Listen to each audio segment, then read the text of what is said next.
মুক্তিযোদ্ধা জিতবে, রাজাকার কোনোদিন এদেশে জয় লাভ করতে পারবে না। এই আলবদর রাজাকারের বাচ্চারা এখনো কিন্তু ফজলুর রহমানদের মতো মুক্তিযোদ্ধারা জীবিত আছে। এদেশে মুক্তিযুদ্ধ হয়েছে, সবকিছু কালো শক্তি ধ্বংস করে দিয়েছিল। তারা বলেছিল কোন মুক্তিযুদ্ধ হয় নাই, 47-এর যুদ্ধ হয়েছে, আর 24-এর যুদ্ধ হয়েছে, আর 71-এ গন্ডগোল হয়েছে।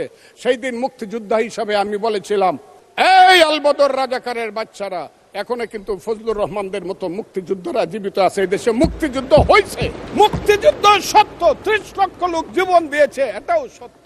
এই যুদ্ধের মধ্য দিয়ে আমরা সেদিন তাদের সঙ্গে যুদ্ধ করেছি। আমার বাড়ির সামনে মব হয়েছে আমাকে হত্যা করার জন্য।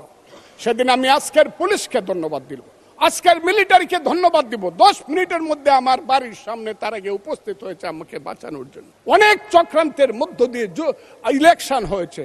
সেই ইলেকশনে তারা কি করেছে, আজকে যারা আমার ডান দিকে বসে আছে তারা কি করেছে, একদিন তো আমরা ভাই ছিলাম নাকি। লেস অয়েল অ্যাবজর্ব করে আপনার পরিবারকে রাখে হেলদি। ফুড গ্রেড ম্যাটেরিয়ালে তৈরি যমুনা কুকওয়্যার।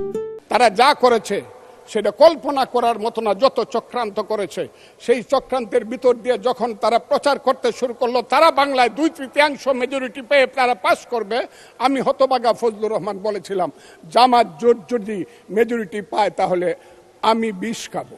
এই কথাটা আমি বলেছিলাম, আমি বিষ খাবো।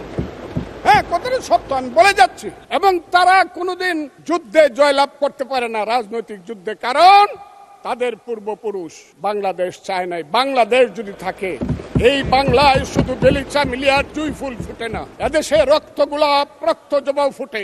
এদেশের জঙ্গলে শুধু কোকিল ডাকে না, এদেশের জঙ্গলে রয়্যাল বেঙ্গল টাইগারও থাকে। যতদিন রয়্যাল বেঙ্গল টাইগার থাকবে, মুক্তিযোদ্ধা জিতবে, রাজাকার কোনোদিন এদেশে জয় লাভ করতে পারবে না।